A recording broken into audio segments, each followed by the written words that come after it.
होओपोनोपोनो एक तंत्र आहे आणि हे तंत्र जर तुम्हाला शिकायचं असेल तर ते खूप सोपं तंत्र आहे. याच्यामध्ये 4 वाक्य जी आहेत ही 4 वाक्य बोलली जातात आणि ही 4 वाक्य कोणती आहेत?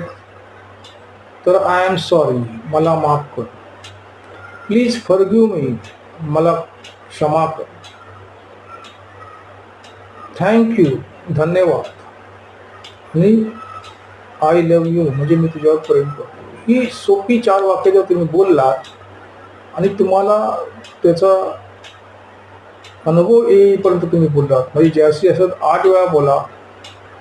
8 वेळा जर तुम्ही बोललात ही वाक्य तर तुम्हाला त्याचा अनुभव येईल. कारण आकर्षणाचा नियम जे आहे ते रिसीव्ह करणारं जे तत्व आहे ते तुमच्या शरीरामध्ये आहे आणि त्याचं नाव आहे श्रमतत्व.